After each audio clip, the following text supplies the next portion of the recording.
If you go to college, or you live near college, or you occasionally listen to President Obama, or you've read the newspaper, you know what that statistic means. 1 out of 5 women on a college campus will be sexually assaulted by the end of her 4 years at school. We often frame this as a problem of crime on college campuses. However, this is also a problem of education inequality. Survivors of sexual assault have a difficult time in school because of the psychological and physiological consequences of such an issue. And knowing that 1 out of 5 women will be sexually assaulted means that women are not getting equal access to education where they can be safe and learn. Since this is such a large issue, there are multiple parts, and part of that is that it's both local and national. On the local scale, victims and survivors often feel afraid to come forward for fear that they will be mocked, harassed, or ignored. A number of sexual assault studies show that the first person a victim tells shapes the way that they respond to the situation in the future. For example, if I was sexually assaulted and I told you that I had been, and you proceeded to ask me why I was drunk, I might not report it. And 2/3 of campus rapists will rape again, meaning that every time that someone doesn't speak up or they speak up and are ignored, we continue to let rapists run free on our campuses. This is also a national issue. This is a national issue because we don't currently have an effective policy in place to handle campus sexual assault. You might argue that it's effective with the Title IX Act and the Clary Act. However, if you look at the over 100 cases of Title IX violations that are being investigated right now at college campuses, you'll realize that this is not necessarily the solution we're looking for.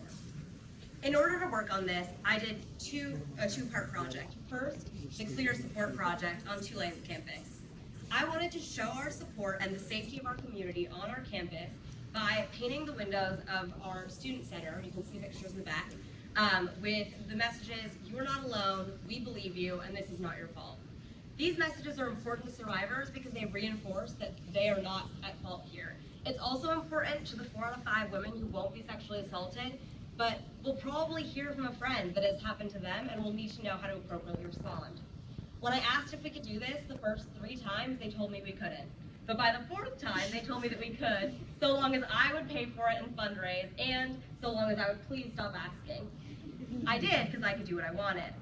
I proceeded to crowdfund on Kickstarter and work with the different organizations in my local area, the Independent Women's Organization and the AAUW's local chapter, to fundraise the money necessary for painting and cleaning the windows. I also knew that I wanted this program to have a national component because sexual assault doesn't just happen at Tulane. To do this, I researched the policies that are currently out there and being discussed on sexual assault, and I came to support the Campus Accountability and Safety Act, Senator Kirsten Gillibrand and Claire McCaskill's bill in order to make a more nationalized approach to sexual assault reporting and management. So, several things that this act does are very important for survivors. The first thing would be that it mandates confidential advisors at schools. You would think this is a no-brainer, but many schools across the country do not have one in place currently. The second thing that it does is it ensures that you won't get in trouble for a minor conduct violation when you're reporting your rape. So if we were out drinking but I'm underage and I get raped, it means that I can go to the school authorities knowing that I'm not going to get suspended for drinking.